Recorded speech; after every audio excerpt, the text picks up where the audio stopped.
Hello, listeners, and welcome back to another exciting episode of Hindsight is Horrifying. You're here with your Darth hostess with the mostest, Darth Jader, and Jason. Hello, everybody. And this week, you guys, we are going into another blast from the past of 1987, the original, the #1 Lethal Weapon. Yes. Oh, yes. yes. Indeed. And this is one of those quintessential cop buddy movies, and it was one of those movies that kind of carved out the cop buddy relationship. The essential plot of it is, following the death of his wife, Los Angeles police detective Martin Riggs, Mel Gibson, becomes restless and suicidal. When he is reassigned and partnered with Roger Murtaugh, Danny Glover, Riggs immediately clashes with the older officer. Together, they uncover a massive drug trafficking ring. As they encounter increasingly dangerous situations, Riggs and Murtaugh begin to form a bond. Riggs' volatile behavior might just help them apprehend the criminals, if it doesn't get them both killed first. Yeah. Bum, bum, bum. Yeah, it's funny because this is one of those movies that when you hear the plot explained and you sort of go, "Oh yeah, there's a plot." Oh yeah, because it doesn't really strike you that way. Yeah. But before we get into the details of that, Jason, this was your pick. Another classic 80s movie, a Yes. beloved one as well. One of the first movies that many people of my generation saw with a small amount of nudity in it. So there was yeah, I've got comments on that. right at the beginning. Yeah. Really establishes, what kind of movie you're about to watch. Sort of. Well, the beginning obviously is pretty iconic. It's got that this obviously came first, but it reminds me of Forrest Gump when Jenny was about to commit suicide over the balcony of a hotel after she'd done a bunch of cocaine. So she wasn't naked. Yeah, That happened in Forrest Gump? Yes. Oh, wow. It's been a long time since I've seen Forrest Gump. Mama always said had a way of explaining things so that I could understand them. But yeah, Jason, there's a jumper scene in that movie too. All right. But yeah, so the movie immediately starts off with an apparent suicide. So yeah, it's an assisted suicide. I think that would that's a different thing. that's a little bit of a different concept. No, it's Kevorkian wasn't involved in this one at all. Yeah, it involves a young lady jumping off of a hotel or an apartment. Some sort of fancy condo in the sky. Yeah, condo sort of thing. Right after a rendition of Jingle Bell Rock. So you know it's Christmas, listeners. Yeah, which, and this actually is on my top 5 I was going to ask. Christmas movies. Yeah, it's right up there with Die Hard. I was wondering. The greatest Christmas movie ever made, obviously. Okay, and I've got to interrupt you really quick here, Jason, because you mentioned the fair bit of nudity that happens in this movie, and it all happens in the very beginning. Oh, yeah. In a concentrated form, because, yes, we see... You get front and back nudity. We see the nude hooker. And then Danny Glover's family, it's his 50th birthday, which is a big part of this movie. This is so weird. Danny Glover's family busts into the bathroom while he's having a bath to give him a birthday cake. Yeah, that always bothered me. What the hell? I can tell you, listeners, right now, and I'm speaking for Jason and myself, that we've never busted in on our dads while taking baths, especially not with a damn birthday cake. The last thing that I ever wanted to do and his oldest daughter kisses him, I'm pretty sure on the mouth, like, "Happy birthday, Daddy," kisses him and then runs off. Now, if you notice, the water looks very, very dark, as though he was, like, incredibly dirty, and maybe they can't see his wang. And there's some suds, so you kind of hope that there... I just don't understand it It's at all. almost like one of those scenes that, well, obviously when he's filming the scene, he's got a bathing suit on. Oh, and hopefully. Yeah, and it's almost like because he had a bathing suit on, nobody had the appropriate level of weirdness. Like, none of them realized, hey, wouldn't he actually... This isn't a swimming pool. Yeah. He would be naked. You would hope so. But you don't see anything, though. You don't see anything. Well, you don't, but did his kids? Oh, yeah, they did. They're scarred for life. Yeah. So then we get to our third naked person after the dead hooker and Danny Tiny Glover. Nipples Gibson.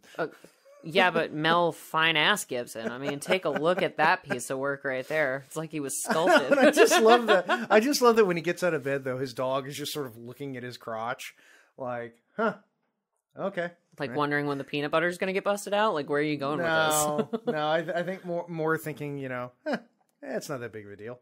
Yeah, but this is one of those movies that came a little too early. And an obvious product plug for Norclad refrigerators. Oh, yes. Yeah, big. They were huge back then. And meanwhile, I mean, I'm really focusing on Mel's naked body right here, but he also has this very distracting hair, which makes him look like a byproduct of Cher and Doc Brown. Yeah. So there's that. Yeah, it's hair that says, I don't have a perm, but I could get it tomorrow. Oh, yes. If I wanted one, it would look so good. Yeah. He could get a body wave and it would just rock. Well, but the thing about the movie, in going back to something you said, you referred to it as the buddy cop movie that sort of laid it all out there. Yeah, it sort of birthed the good buddy cop movie. Yeah, and I think that you can probably say an entire generation of buddy cop movies have basically followed this formula. Oh, 100%. And that's what the writer actually said about it. I can't remember what his last name. I think it was Black, the guy who wrote the script. Well, there were two guys, because there was the original script, and then it was. It was Black who wrote the original script. He did it in 6 weeks to boot, and it was very dark. It was very I think in the original script, Riggs died in the end. No, that was Lethal Weapon 2. Oh, that was Lethal Weapon 2. Okay. Yeah, but yeah, Black wrote this script in 6 weeks, and he said it is dark because he said that he wanted it to be like a mixture of, action thriller, expertly combined with dark humor, according to Mental Floss. And it was like a Western meets Frankenstein's monster. I can see that. It feels like if it was darker, it would almost have sort of a First Blood kind of feel to it, because First Blood, a lot of people nowadays, when you say Rambo, everybody has their, when you think about Rambo, you think of Rambo 3. You think of the silly, ridiculous, just over the top, nonsensical action movie. Like the almost funny one that everyone remembers. Right, but the truth is that the first movie was not like that.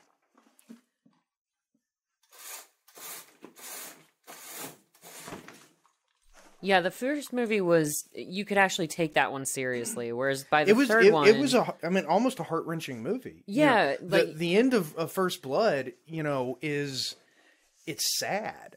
It's genuinely, Sylvester Stallone actually really does a good job acting the scene. Which is the first time anyone said that in about 30 years? Since that movie, yeah. Yeah, since that movie. Oh, Danny Glover, not to interrupt you yet again, but Danny Glover's about to have a fantastic line coming up here, because to stick with the plot for just a second, we have this mysterious suicide where obviously this hooker jumps off of a balcony and dies, and then Danny Glover's investigating, and meanwhile he's heard that his friend Mr. Hunsucker has called him that morning and left a message at his house with his wife. But then he finds out that the hooker who committed suicide is Hunsucker's daughter. Yeah. Bum, bum, bum. Yeah. Which is, and it's actually, it's one of those things that at first, you think, well, that was a coincidence. Haha, convenient movie writing. Back in the 80s, they had those. Yeah, but then, from a script writing standpoint, they excuse me, they established it later on. There was a reason that Michael Hunsucker called him the day that she died. Yes. It wasn't just a coincidence. Right. Like, oh, hey, that guy from Vietnam called you. Yeah, and I haven't heard from him in 20 years. And even his wife is like, why haven't you ever talked about him? And he's like, oh, I just don't talk about him, baby. Don't worry about it. And they sort of write it off. Yeah. But Danny Glover, you get the first really kind of cheeky joke out of this movie when Danny Glover's asking another hooker named Dixie. He's Dixie, you're gonna arrest Dixie. No, you're gonna bust Dixie. Yeah. But yeah, she comes into it later. But Dixie is another hooker who might have known what happened. So Danny Glover's like, yeah, what happened to this other hooker? Why did she commit suicide? And Dixie claims not to know anything. But he's like, oh yeah, all dressed up and no one to blow. You're hilarious. That was her comeback. Yeah, You're hilarious. She's coming down off of a cocaine high, yeah. So but she's probably crashing. Yeah, but don't forget too, she was part of it.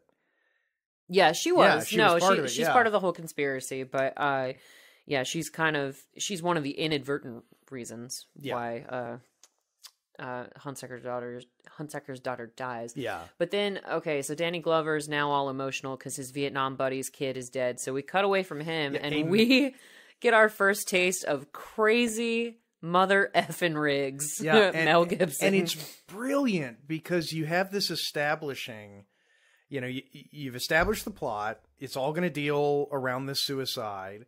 And you've established Danny Glover's character as the family man. He's a straight guy. Yeah, he's a very senior police officer that the other cops are deferring to. Right. And who's his partner going to be? An Martin absolute, Riggs! a whack job. Complete psycho. Who is so awesome. This scene is so 80s it hurts. Riggs is in the middle of a cocaine bust. Because it was the 80s. In a Christmas tree lot. Yeah, because it was the 80s. A lot of people don't realize you could go to almost any Christmas tree lot in the 80s and get cocaine. Get some blow. Yeah. Not the hooker kind. You are not wrong.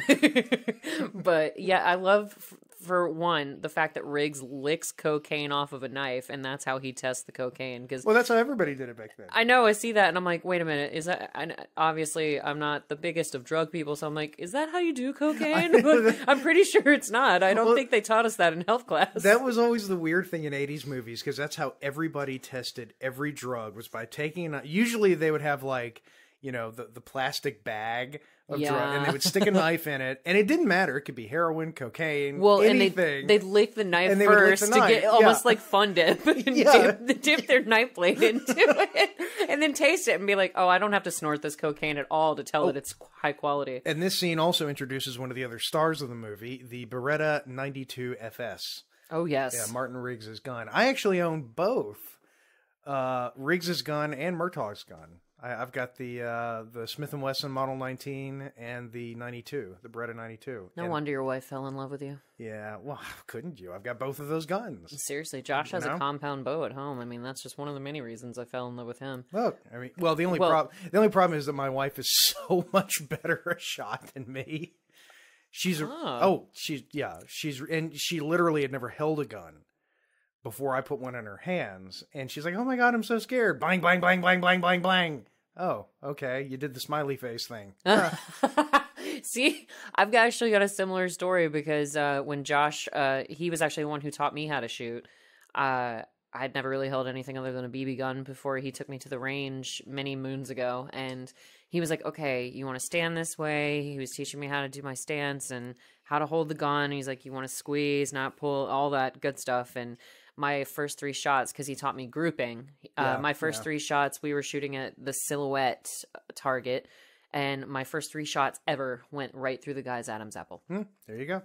Just mere millimeters off of each other. And he was like, "Remind me never to piss you off." And I was like, "No, yeah." I'm telling you, I've seen this so many times. In fact, I know a guy who, he was dating a girl. I knew this guy back in college.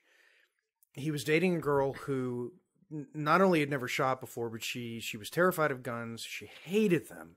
He took her to the range one time and let her shoot I think it was a Browning 22, but it was one of the 22s. It's got a very long barrel. It's a very good tournament competition style gun. She probably, to this day, at least I know back whenever I knew the guy, she's now a championship. She goes to competitions and beats everybody. That's amazing. Women are better shooters than men. Holla. They really, I mean, ladies. I've seen it a million times. I don't know what it is. I don't know what the reason is, but they are consistently better at it. You heard it from the man, fellas, so get mad at him at North Foggy on Twitter. I also want to make a very specific plug because you brought up shooting ranges, and we are in Alpharetta, and we have a shooting range here called Sharpshooters. Yep. Don't ever go there. They suck. And that's all I'm going to say. I'm just going to say my own personal opinion is don't go there. They suck. Now, we can move on. Okay. I had nothing to do with that. Let me just go ahead and separate the hell out of myself from that. Sorry, the scene where this is a very tough scene to watch, where Riggs is about to, he's contemplating. Swallow a bullet, yeah. I didn't realize this, but there was a blank in the gun when he's doing this. Oh, God. And a lot of people don't realize, they think, well, it's a blank, big deal. There's still some force behind that. Yeah, ask Brandon Lee, who was killed by a bomb. Yeah, I did not know that. Oh my god, I'm about to cry. Just realizing he thought it would make it more realistic, which, well, yeah, I suppose it would. But when he puts that gun in his mouth and pulls the trigger, if he had pulled that trigger in this moment, he would have killed himself.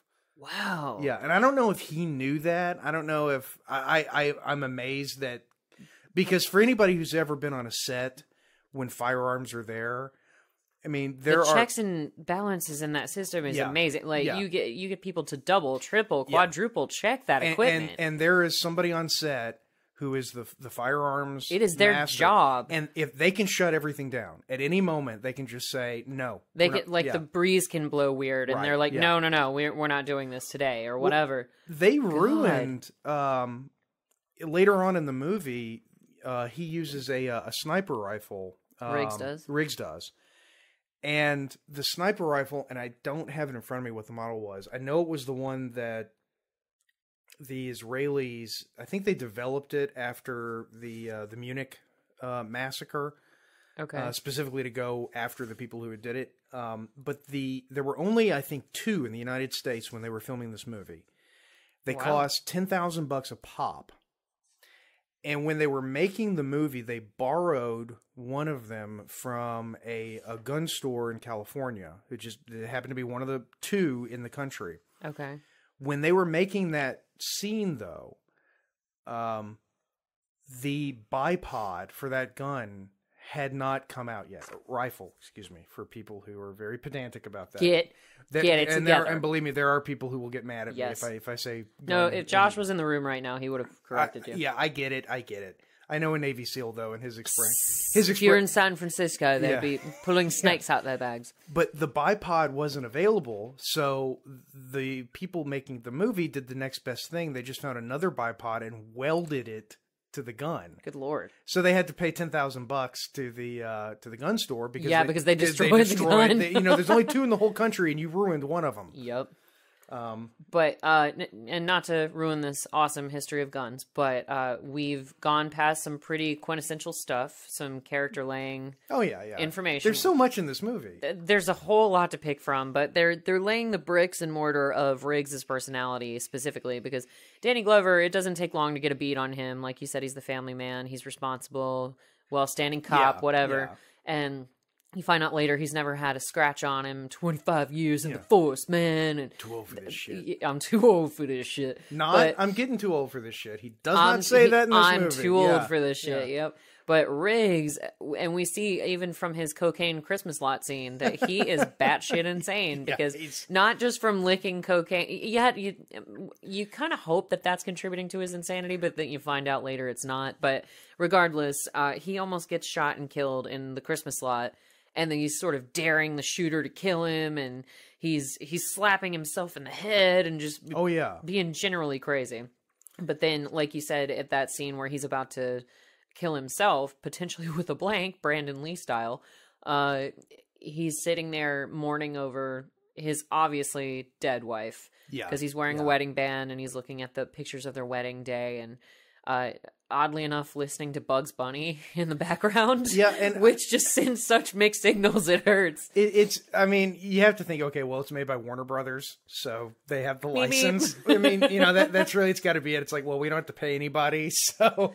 And it's almost like Bugs Bunny was kind of the salvation of the moment because they pan over to the TV where Bugs Bunny, they're doing a rendition of A Christmas Carol. And Bugs Bunny just blows in. He's like, "Merry Christmas, everyone!" in his Bugs Bunny voice, which I can't do. But that's a tough voice.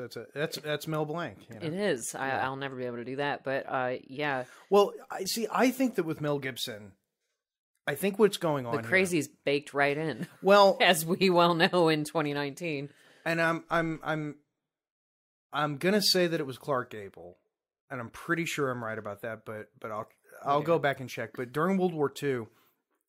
Clark Gable volunteered for every single bomber mission that he could, the most dangerous missions that he could volunteer for. No, well, it may have also been Clark Gable, but It's a Wonderful Life.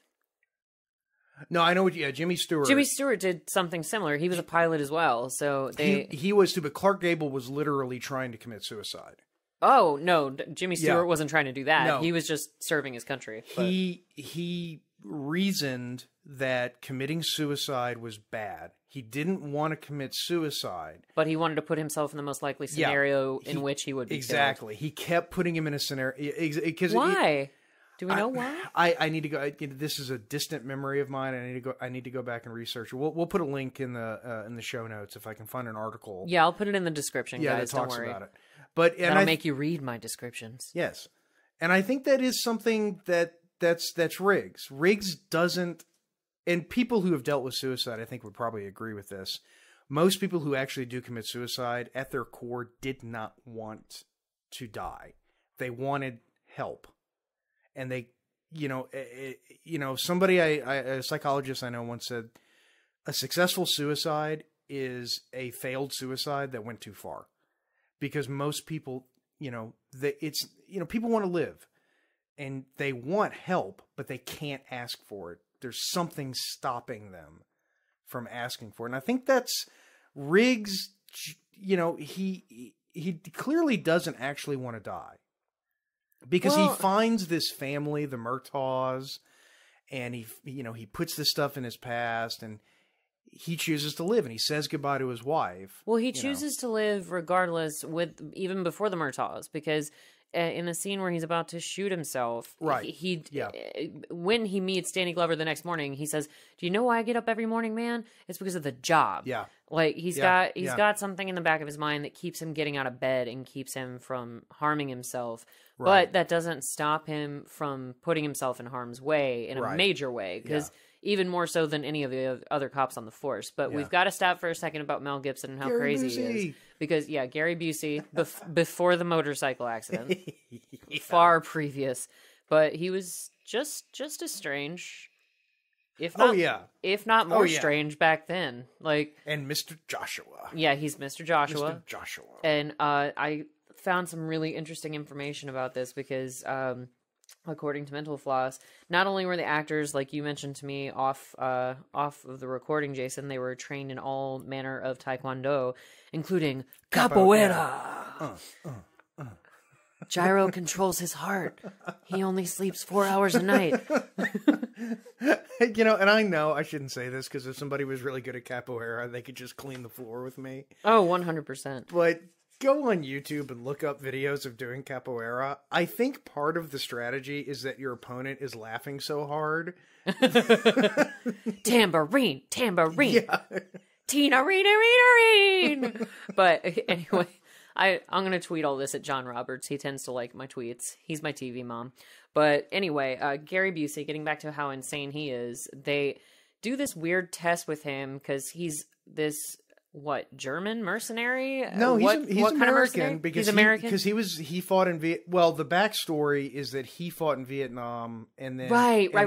Okay, he went from Army to CIA. That's right. Yeah, and these are all bad CIA guys. And the thing that he does is that to prove what a badass he is, he lets his boss burn him with a lighter for about 30 straight seconds. But and here's the thing, according to Mental Floss, Gary Busey thought about a shark while prepping his bad guy role as Mr. Joshua. He said, "I always build a backstory for my characters to get in the mood of it," Busey told Empire. Because he went to a really strange place for this one role in particular. Crap. Mr. Joshua, he would walk through his grandmother's blood to get a postage stamp and never look at her. Yeah. He's like, "I had this look, and it just gave me the eyes of a shark, which has no life. It's neat doing that." And I'm just like, whoa, Gary Busey was so weird back in the day. Eyes. Oh, God. All the references. Because they rolled over. Wait, sorry. Quint turned Irish at the end of that. Shark's eyes, like doll's eyes. Do we know what happened to Rick and Morty, by the way? No, but I'm so much happier now. We just crossed over 4 different things at once. Try to keep up, folks. Get on our level. No, but Gary Busey, though, it is interesting because when you watch this, you think, he's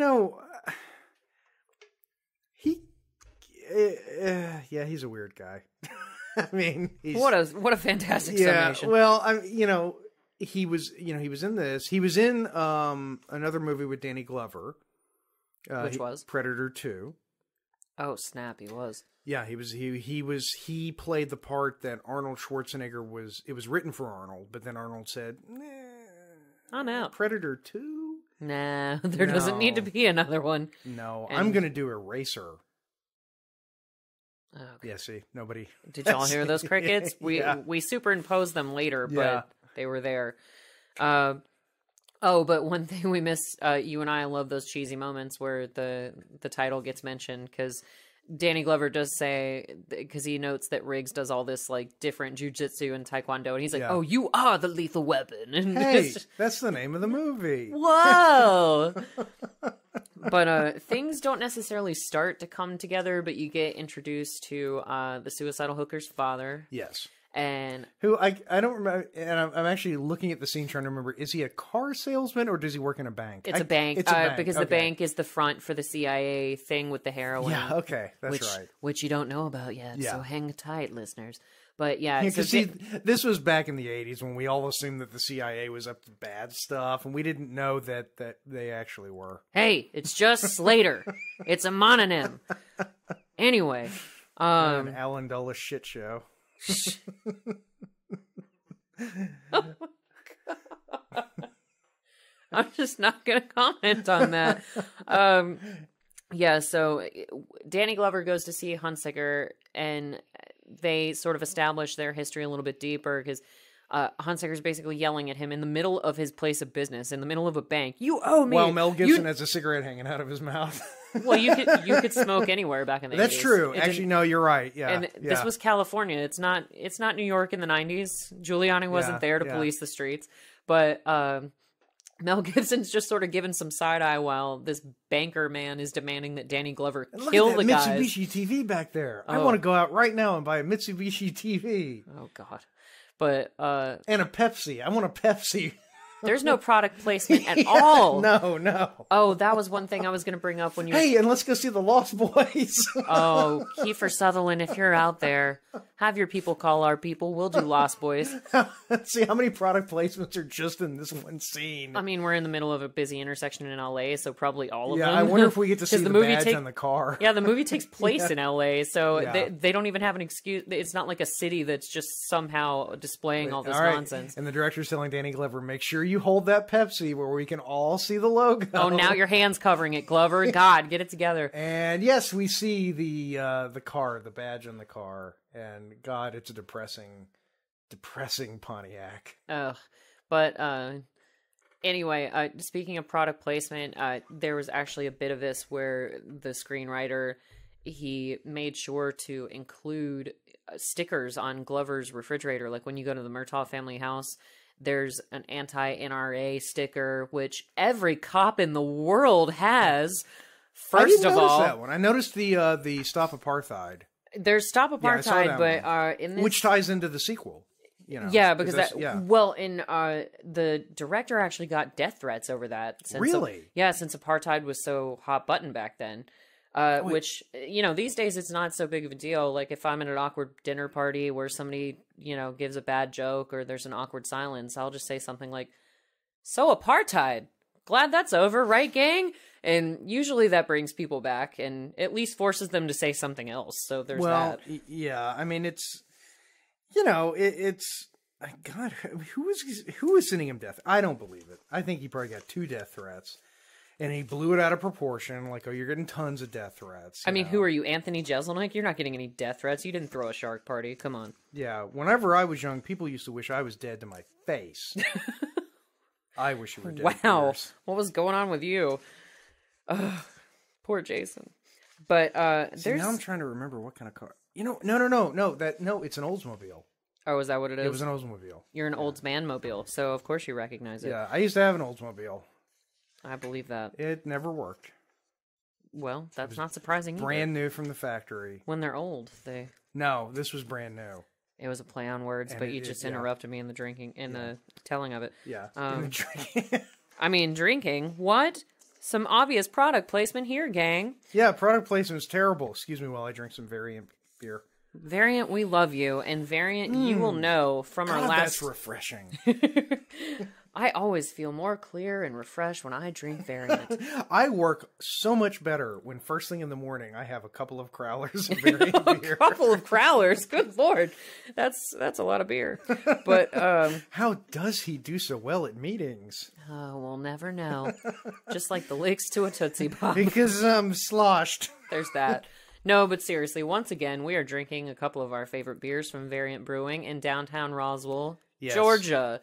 Near Dahlonega, as Jason would call it. Not the one with the aliens. Not the one, yeah, not that one. Not the one with the aliens. Not the one where you get probed. Well, as far as we know. I mean, they could have aliens. Hashtag awkward silence. But Variant does have a Stargate. Do they? You haven't seen this? They're doing in Roswell the sculpture.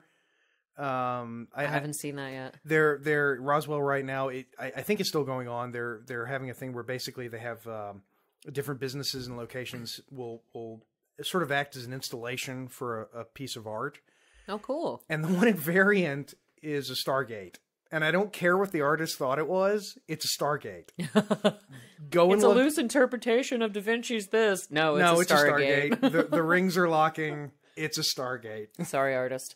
But yes, once again, we love Variant. We always put up links to them to our website. So if you ever want to check out their ever-evolving list of beers, they're always coming out with new and exciting flavors. Tell me that's not a Stargate. That is 100% a Stargate. It's absolutely a Stargate. See, this is terrible product placement because you keep interrupting me. It's Art Around Tour. Okay.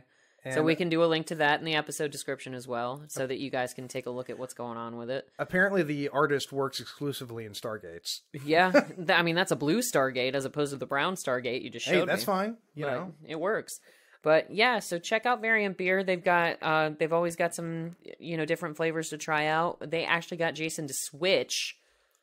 I'm loving this Dark Alchemy. Yeah, he actually switched from the Norcross Street? Yeah, and I mean, I think, see, I'm the sort of person that I don't know if it's like an obsessive compulsive thing or whatever, but like if I go to a restaurant that has 7,000 things on the menu and I go there the first time and I like what I ordered the first time, I'm gonna stick with that one. I will never, because I'm so terrified, literally, it wakes me up at night, that I will order something different it and then feel like, damn, I should have gotten what I always get. You can't let fear control you, Jason.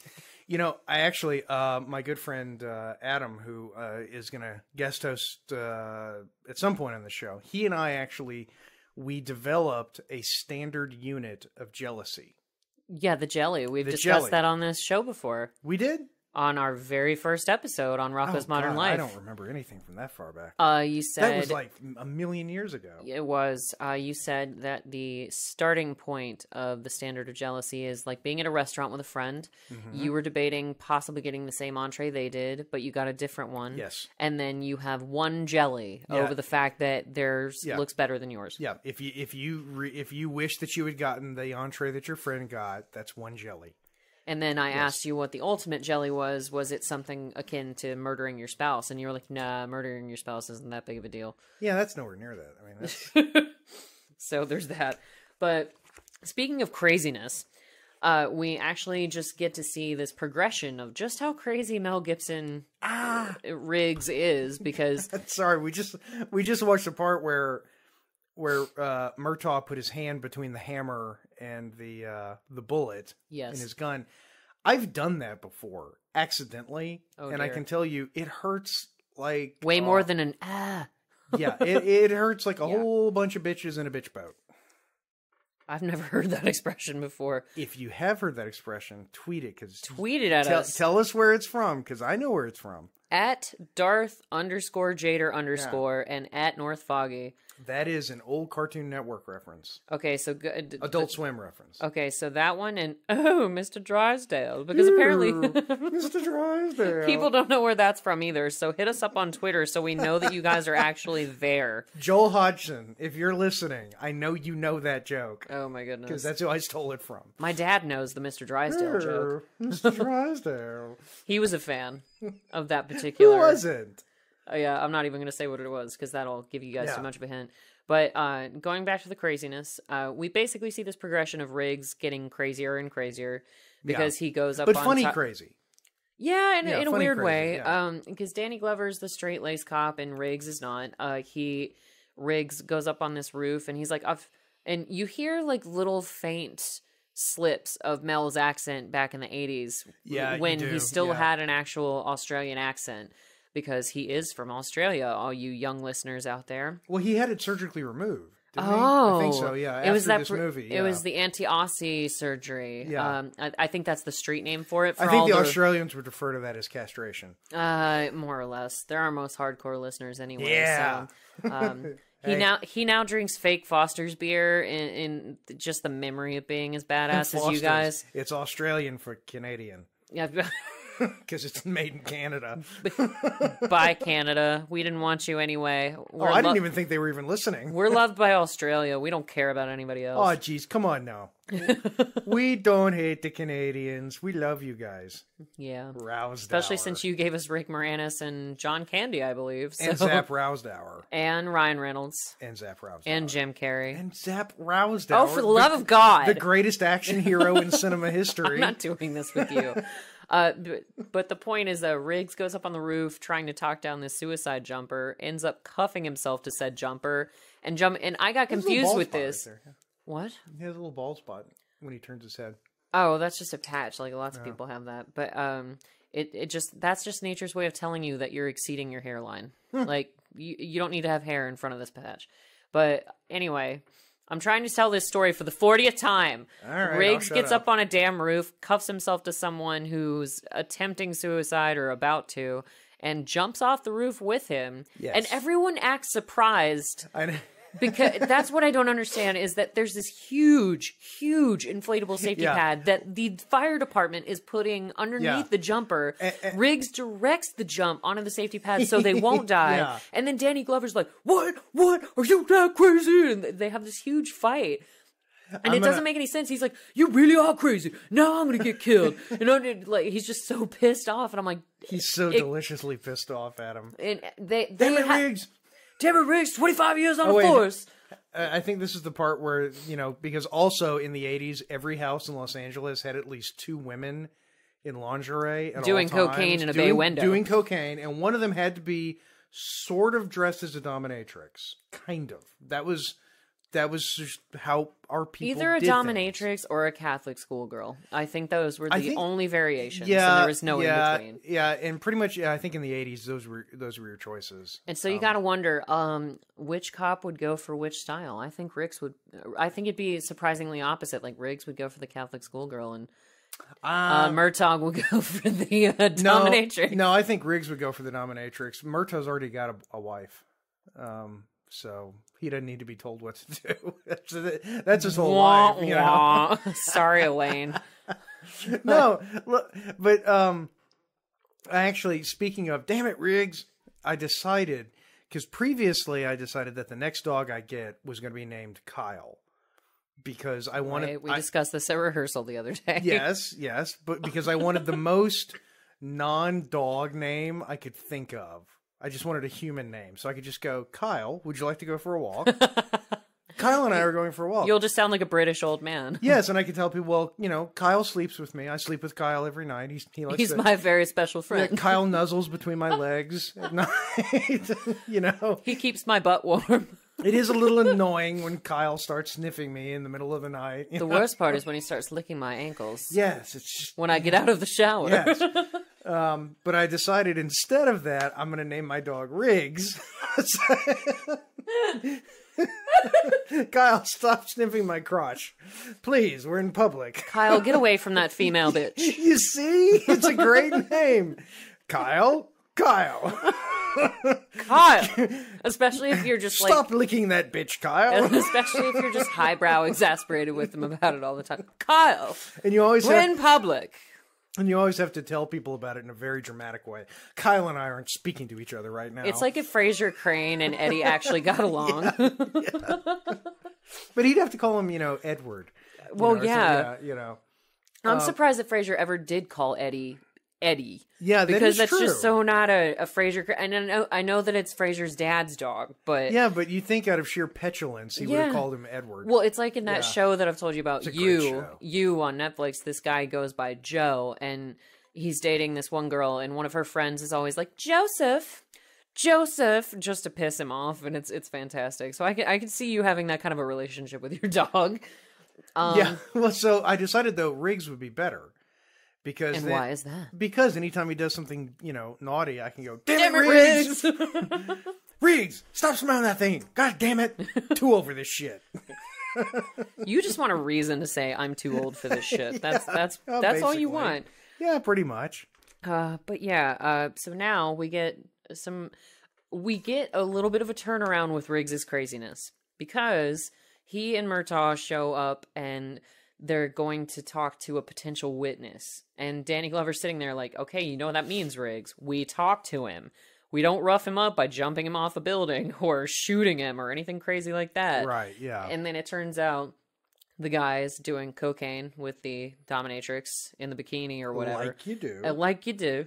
And then Riggs ends up using his sort of style of violence to save Danny Glover's life. Yeah. Because at first Danny Glover puts the guy down on the ground. He's like, look, see, Riggs, we did things my way, and I'm going to go over here and be happy while you read him his rights. Yeah.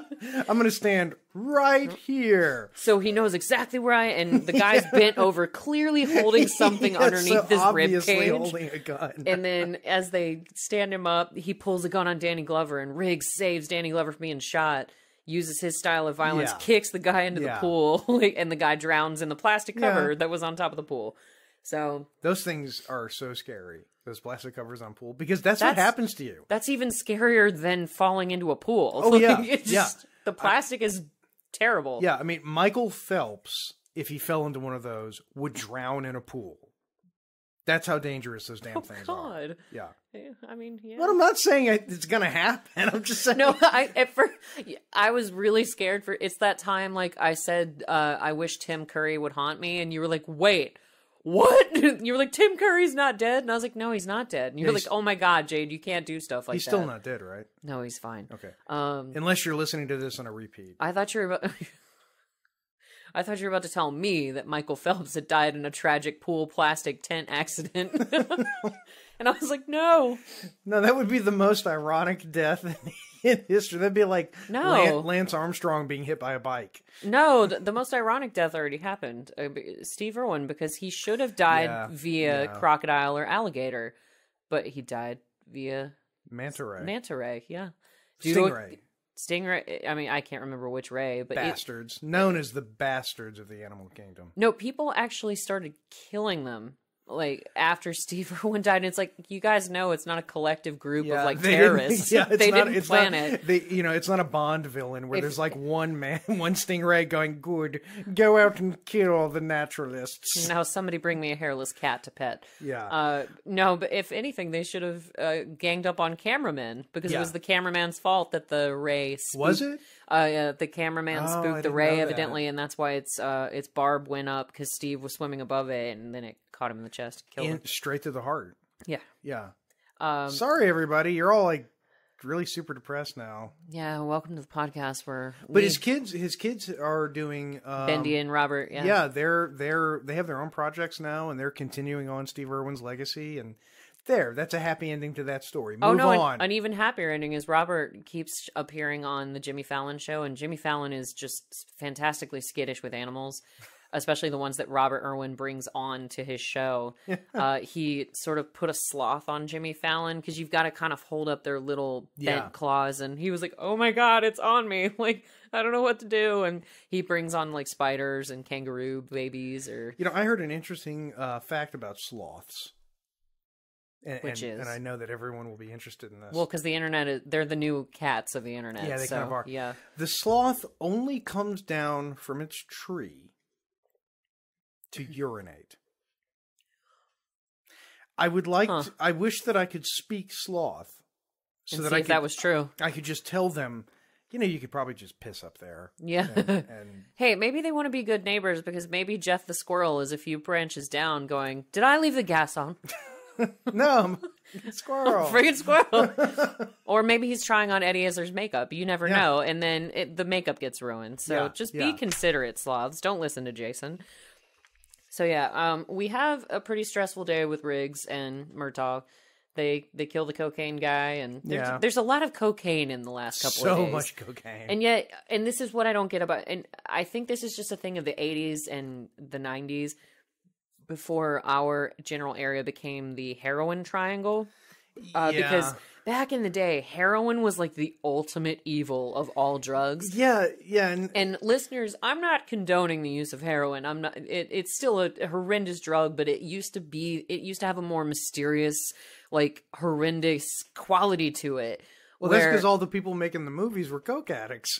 Oh, and they were like, we know how this drug works. Let's make fun of this other one. We're fine with cocaine now. Cocaine gives you energy. It's what plants crave. Yeah. But, see, this is one reason why kids today suck. Is because, with your methamphetamine. Cocaine didn't rot your teeth, damn it. Oh, God. I mean, Robert Downey Jr. and Johnny Depp bounced back from cocaine habits. Exactly. So, lesson learned. Yeah. But, so that's just what I kind of remember that from my childhood. And whenever there was like a drug bust movie or a cop movie, it was just, oh, heroin, the ultimate evil. It was just like the Darth Vader of the drug universe. You're really coming across as kind of pro-heroin. Just saying that. Quiet. Don't tip off the heroin. They were smoking marijuana joints and doing heroin. But yeah. I actually said the word heroin on our Twitter account the other day, guys, and it actually has two meanings depending on how you spell it. Yes. So we were talking talking heroin conference. What, you mean like a jazz club? Oh, God. One thing interesting here, too, this is such an 80s thing for what Danny Glover's bought a Hulk, I think is the name of it. That's what you call a boat. His boat. Yeah. A boat that is completely not seaworthy. And it's called the Shamrock because Danny Glover's the most Irish man in the world. Yeah, well, as we well know. He's going to paint over that and name it, the I'm too old for this. Yeah, the I'm too old for this shit. Yeah, the SS too old for this shit. That's it. If I ever own a yacht, that's what it's going to be named. Oh, God. But yeah, and they have kind of a or the SS Roger Murtaugh. That's what it's going to be named. There you go. The SS Roger Murtaugh. That's a very Friends moment. The Navy needs to name its next aircraft carrier the Murtaugh class. Well, we've got a bunch of things involving Danny Glover. We've got the hashtag Tombstone movement, where we want Danny Glover's tombstone. God forbid when and if he got too old for this. Yeah. So there's that. And now we want an aircraft carrier or boat Danny of some Glover's sort? never going to die, though. Danny Glover's going to live forever. That's me knocking on wood because we've lost too many damn celebrities in the last few years. Danny Glover can't die. He's one of those people that he's going to go on forever. Stop challenging fate. Is he the next Morgan Freeman?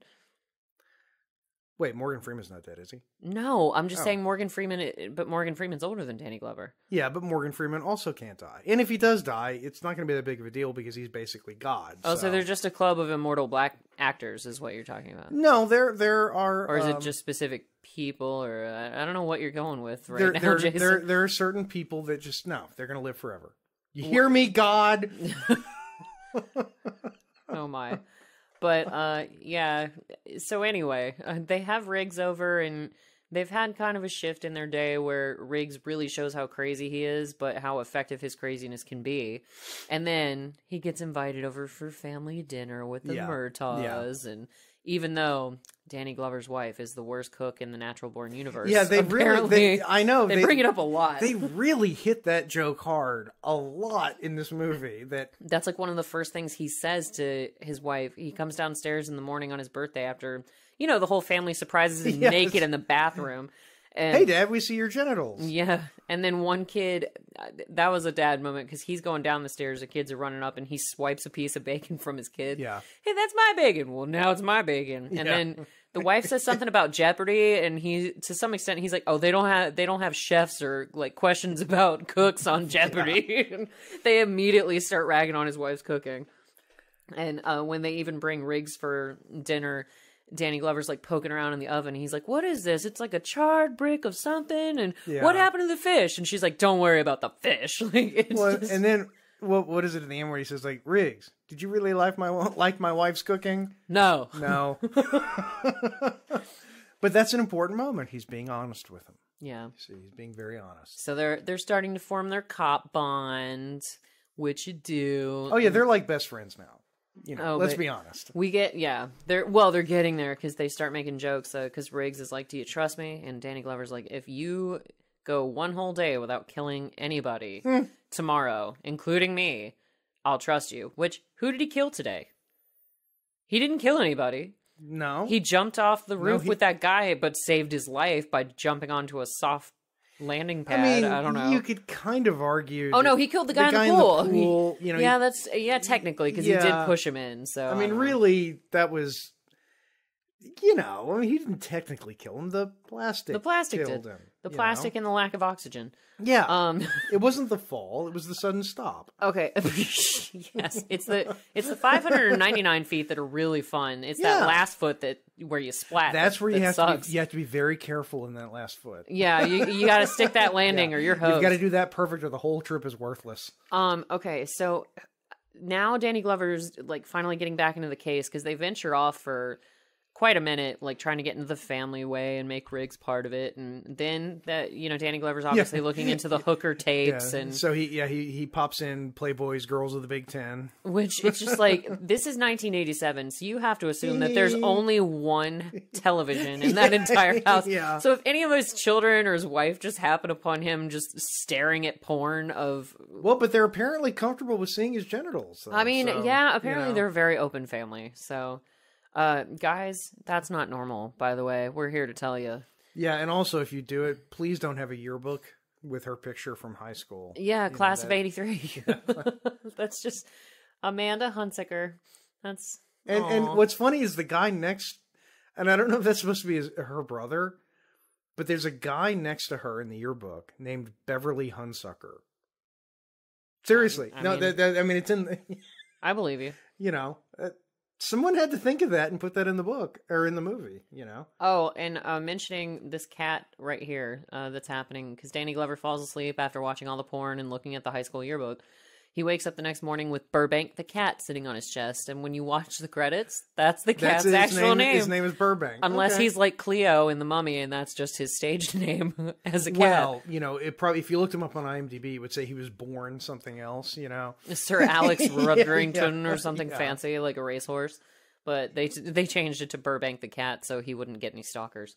You know, we're going to need to do Lethal Weapon 2 because it'll be the second movie we've done that was busted, that had something busted from... Mythbusters. Mythbusters. Yeah, we actually tweeted at Mythbusters, so y'all get back to us on that with the mirror trick. Come on, Adam Savage. Bring it. Jamie Hyneman has gone pretty quiet. I don't... Yeah, Adam Savage is the only one who's really still hanging around. Well, he's got a new show. He's got a new Mythbusters. He's got the Mythbusters Junior. Yeah, which great scene. Again, I own both these guns, and I love them both. He's really referencing his penis, but yeah, both of them. I've heard it has a costume, but anyway, I prefer to think of it as a uniform, but you know, carry on. Oh God, I just started like any good sailor. But yeah, so you opened the door. I did. No, that's what I said. I started something. Sorry, Elaine. Sorry, Josh. Sorry, everyone. Ugh. Anyway, you get into the gun range scene, and it's good because they're both good shots. Is something in this scene? This is something that has genuinely confused me my entire life. If you look at Danny Glover in this scene, if you look at his tie, he's got a tie bar. It's a piece of metal that's clipped to his collar, and the tie is on top of it. My entire life, I have wondered, what the hell is the point of that thing? What's it supposed to be doing? I don't see the metal on his tie. Look at his tie. No. It's not giving me a great angle at the moment. Yeah, when it does a close-up of his tie, you'll see he has a tie bar. And it's a piece of metal that just is underneath his tie. Doesn't that keep it straight? Kind of like a tie clip? No, it's not a tie clip. What? I've never heard of a tie bar. No, I've only ever heard of a tie clip. No, and a tie... Yeah, see, look. Did you see it? I sort of saw it, yeah. Yeah. It's just a thing that's a piece of metal underneath his tie. I've seen people wear them. I'm going to Google it and find out what the hell a tie bar is for. Yeah. I don't know. You know, you see, look, right there. No, yes, I see what you're looking at. And I'm asking Google, what is a tie bar? as he blasts away with that Smith & Wesson. Yeah, and he nails the guy. Don't get me wrong. Oh yeah, straight through the head. Yeah, and it's great. But then Mel Gibson, Riggs just shames him, pones him. Okay, yeah, I was right. A tie clip, also tie slide, tie bar, or tie clasp, is a clothing accessory that is used to clip a tie to the underlying front shirt, preventing it from swinging and ensuring that the tie hangs straight. So there you go. It's keeping it straight, just like I said. Huh. Okay, I guess. You insisted that a tie bar is different than a tie clip. It is. A tie clip is like down here, and it clips on the thing. And Are you telling me that the geographical positioning of the clip makes it different? Like, yes, it does. Okay, then. Boy, look at the action on that Beretta. God, that's a good gun. Jason's like... Sorry, I love that gun. I don't even know. It's... I actually had to reach for mine today because our security alarm went off. Oh, dear. And we suspect it was a malfunction. Was there an Irishman outside? No. Well, there was an Irishman yesterday, but I sent him to your house. And I didn't get into a fight with him. I squared off with him. Yeah. And there was a knife Irish, involved. Yeah, a drunk Irishman in New Orleans and a knife was involved. I think there's a country song to be written. No, because there was no dog, no truck, no train. Okay. When my mama got out of prison. No. Oh, you brought that upon yourself. I love controversy, but that's a bridge too far. You brought that upon yourself. Oh yeah, but now we're down to Dixie, or you're gonna buzz Dixie. And the kid wearing the 3D. These like little mushmouth fat Albert kids just sitting in the middle of a neighborhood. Damn, dude. What, they're just hanging out doing nothing and talking trash. Isn't that what Fat Albert and the gang used to do? And that house blows. That's a 90s way to go. I mean, an 80s way to go. I was about to say. Yeah, sorry. You know, is having your house blown up by obviously, a person who does this for movies. And and the house is clearly hollowed out to have the most effect. Like, It's very obviously, yeah. It's just like, Tinder. So I wish we could dress like this nowadays. I would wear either what Riggs or Murtaugh is wearing. I can see you in the Murtaugh outfit for sure, because you're halfway there as it is. Is Riggs' shirt, is that denim? It's not denim. No, it's not denim. It looks like denim. It's like pre-Columbia shirts. Yeah, And he's got it like all unbuttoned, and he's got a cotton undershirt to go with it, and it looks good on him. God, this movie makes me want to smoke. Because Mel Gibson's lighting up every 5 seconds. Yeah. At one point, Danny Glover's like, I don't want you to smoke in the car. I take care of myself. I work out. And it's like, yeah, Riggs works out too. Way more than you, Danny Glover. A lot more. A lot more. But yeah, so they go to Dixie's house. It blows up. And that's when we start to figure out from one of the little Fat Albert kids, because they question him. And there's a big plot twist when they question the kid, because Riggs has a tattoo on his arm. Yeah. That apparently the guy who bombed Dixie's house also had on his arm. Well, and Riggs somehow in the sorry, I'm vaping. No, they figured that out a long time ago, because guests on our podcast are like, I've listened to it and you can really hear Jason's vape on it. I'm like, yeah, it's very obvious. Deal with it. He doesn't care. Well, and and this is a company that we are not, they're not our sponsor, but I will say, if you do vape, in Alpharetta, Big Bang Vape Shop. They are outstanding. They have the best people working there, the best quality, best selection. Go there. Oh, so we've had 2 recommendations and one absolute slam. So there's that. Oh, you mean sharpshooters? Stop it. The gun range that you shouldn't go to because they suck? Yeah, okay. No, you know what? I'm going to go by Big Bang. I'm going to see if they will, maybe they'll be cool with sponsoring us also. Who knows? Yeah. They can hear you literally vaping their products on our show. Hell yeah, here we go. Here, this is Sonata 6%. Oh, God.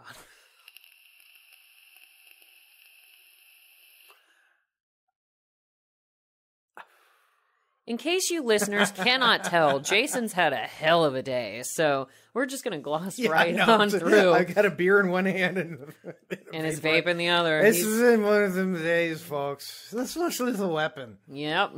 I love this. When's Oh, the Predator coming? Don't even start. You chose Lethal Weapon like a week and a half ago. When's the Predator coming?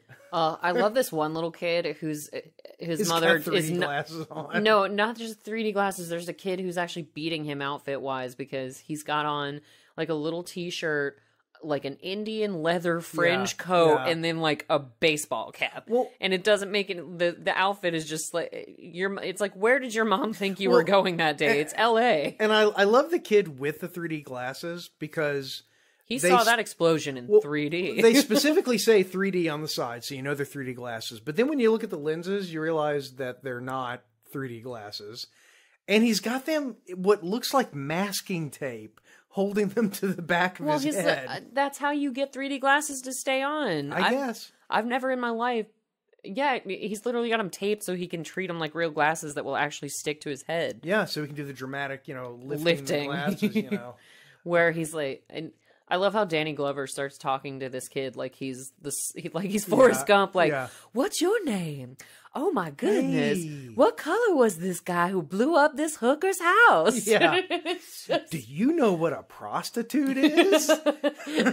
Meanwhile, Mel Gibson's so pissed off that they're even talking to a kid. He's like, "Cool, we're gonna put on an APB on Big Bird. This is gonna be great." And it's just like, come on, man, calm down. And I just love that Riggs is standing perfectly so that his tattoo is visible to the kid. He's got like this almost 50s style of wearing t-shirts where he rolls up his sleeves like he carries his cigarettes in them. Because he's Mel Gibson and anything he did back then was cool. Oh, I'm not making fun. Mel Gibson looks good. He could have had a beanie with a propeller on, and the next day people would have sold out of beanies with propellers. I would have been all for it. As long as he yelled freedom at the top of his lungs, I'm in. That's great. Now I'm thinking William Wallace with a beanie.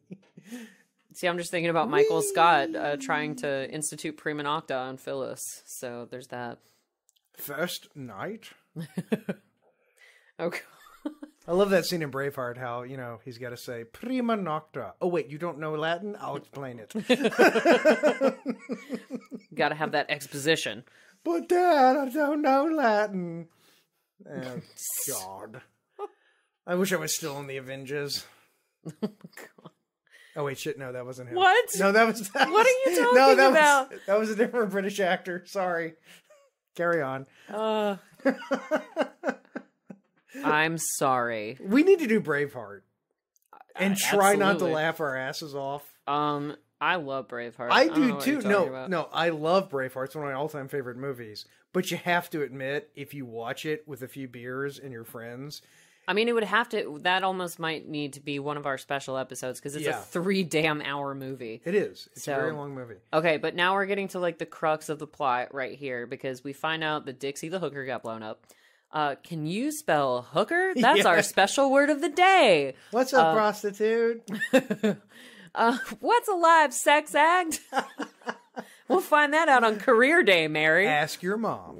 Oh, lordy. What? She would know. Oh, God. I mean, she's got an internet. Oh, they didn't have it back then. Yeah, it's 1987.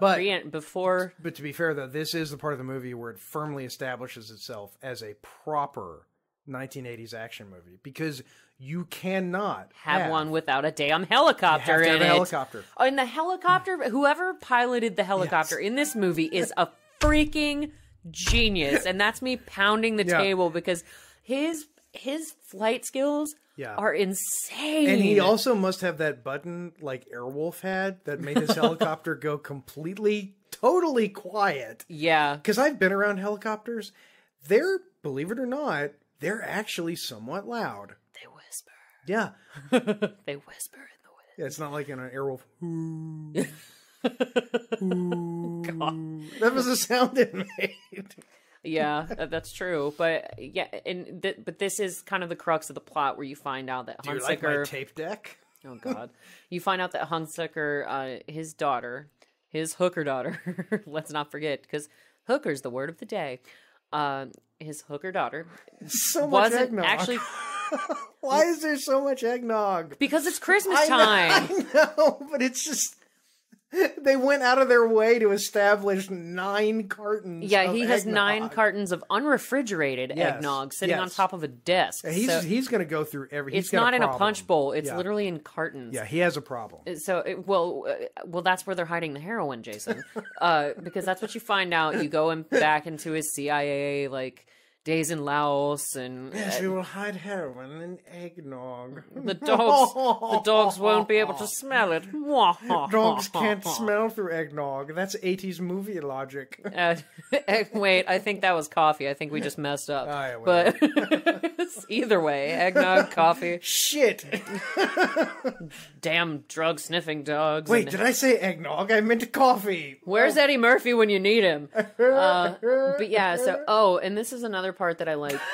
Gary Busey shows up because Hunsaker confesses the whole thing to the cops that he's behind the heroin or part of the heroin ring, and the CIA operative. What do they call themselves? I don't even remember. Whatever their secret. Something 80s ish. I don't know. We'll call them Wolverines. That's entirely the wrong movie franchise. Yeah, but it's the 80s. Whatever. It doesn't matter. And I love Mel Gibson shooting at a helicopter that's well more than 2,000 I know. I wish he was screaming. That would have made it better. But yeah, so Hunsaker is the reason why his daughter got killed, and then Gary Busey, who's both piloting and the sniper, and he probably built it too. Most likely. That's why and it's he made so the whisper quiet. drive. That's why it's so quiet, because it's the shark helicopter. That's what he was thinking about when he cultivated his character. Yes. And sharks are silent when they attack. I love that he shoots the guy. He shoots him with a high-powered rifle, goes through the window, goes through him, and puts a tiny little hole through the eggnog, just enough to have the eggnog comically spill out. Well, the eggnog is laced with so much heroin that it's not really liquid anymore. That is true. There's a lot of heroin in that eggnog. So yeah, Hunsaker's the reason why his daughter got killed, and now Mel Gibson and Danny Glover realize that they've got to bring down this big drug cartel of, weird, odd CIA mercenaries. Who they have a plan, I think. They have a shipment coming in. Yes, they have. Yeah, because that was in the 80s. You always had a shipment coming in the 80s. We have to get them. Where's the shipment coming in? Oh, yeah. And, Mel Gibson calls them out later when he's being tortured. He's like, why don't you guys just call it heroin? Just being bold and brazen like he is. I think he's right, though. Yeah, just freaking call it heroin. We all know what it is. Do you have the Bojack? Do you have the shipment? I am Bojack. Oh, no. Yeah, Gary Busey is just killing everybody, or so he thinks. Oh no, Riggs is dead. So the bad guys would have you believe. Really dead. Yep, that's a big twist, because you do. It's think a good Riggs thing gets Gary killed. Busey didn't shoot him in the face. Yeah, that is so lucky. I mean, that is none of those pellets from that shotgun went near his face. Yep, but it's the 80s. That was the thing. You had to have that suspense there were right rules. There were rules. Shotguns only went exactly where they were aimed. Well, and this is, I think, the moment the screenwriter Black actually said, he was like, yeah, this is where the Frankenstein's monster part of the Western kicks in, because everybody wants to, hate and, revile Frankenstein's monster. But then, because of all the things that he's done, that he said, that the crimes that he's committed, because we all want to think that we're so innocent, but then we have to turn to Frankenstein's monster and be like, we need you to take care of these even worse bad guys for us. Well, and that is the turning point of the movie, is specifically the line when Riggs says, Roger, we're going to get bloody on this one.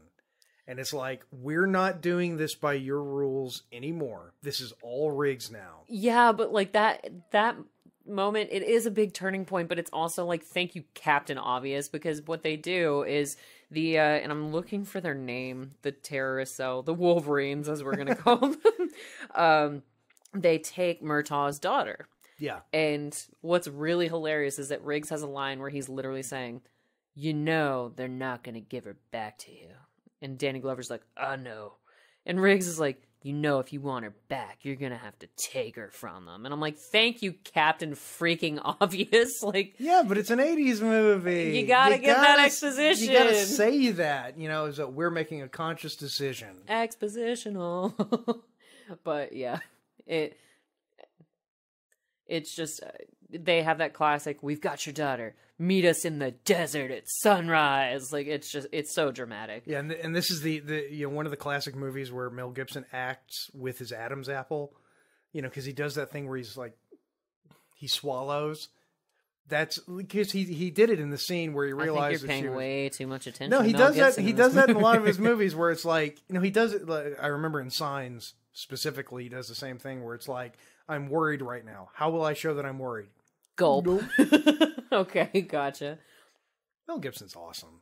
I'm just going to go ahead and say it. Even with all the racist voicemails. That whole episode made me mad because I used to say if there was one person... Episode? Oh, his psychotic episode. That whole, That whole break, yeah. I used to always say that if there was one actor in Hollywood that I would just like to sit and have a beer with, I always said it was Mel Gibson. Huh. I'd just love to sit and have a beer with Mel Gibson. He just seems like a guy that would be kind of cool to hang out with. He'd have a lot of stories. And he's Australian, so I mean, he's got stories. And they're genetically superior. You couldn't be more right, Jason. The Australians are genetically superior simply because they have the ability to walk outside in their own country every morning.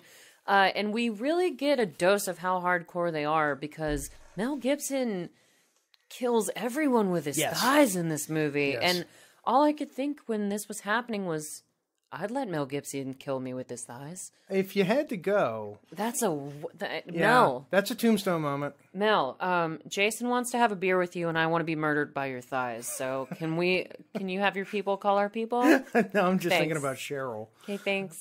A big sweaty fireman, right? Yeah. And you think, okay, he's going to give me mouth to mouth, but then he just starts killing you with his thighs. Choking the shit out of you. Well, I was bringing it back to Mel, but but yeah, they really do just... Yeah, we're fast forwarding through this scene right now where it takes about 10 minutes for the bad guys, the Wolverines, to show up with their fleet of cars and their helicopter. And we're like, we get it. They did. You've got people. This movie could not be more 80s. We're going to have a confrontation in the 80s. Or, painfully 80s. In the desert.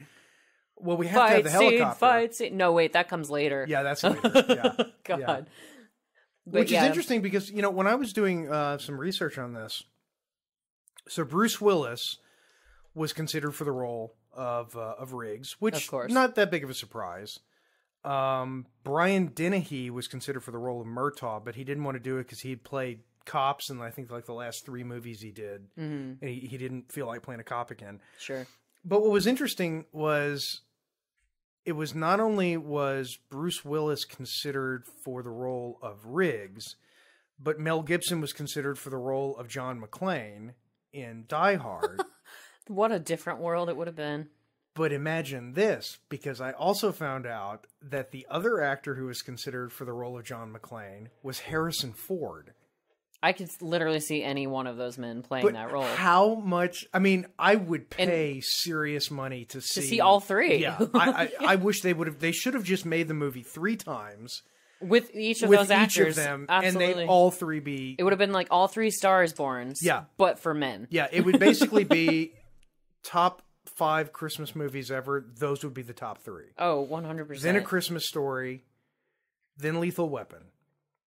Okay. So I mean, and Mel Gibson would have been in 2 of those. So wow, he would have been the reigning Christmas king. So but Lethal Weapon, Die Hard, A Christmas Story, Christmas Vacation, and I'm going to go ahead and say it, The Krampus. That was a great movie. That was a movie that was after my own heart. It was like watching an 80s horror movie. Oh, that was with Adam Scott, right? Yeah. Was that one on Netflix? Yeah. Okay.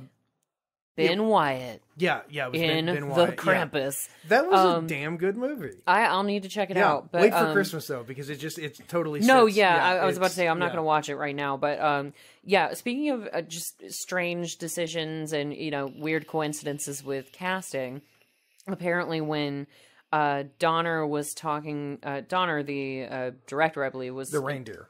Richard Donner. The director. Sorry, I thought you meant the reindeer. No, a different one. That's Don Durr. He's got another D in his name. Most people don't seem to frickin' know that. But speaking of Christmas, he's very humble. He doesn't. He doesn't correct people. He doesn't correct people. Yeah. When people call me Darth Vader, I don't correct them.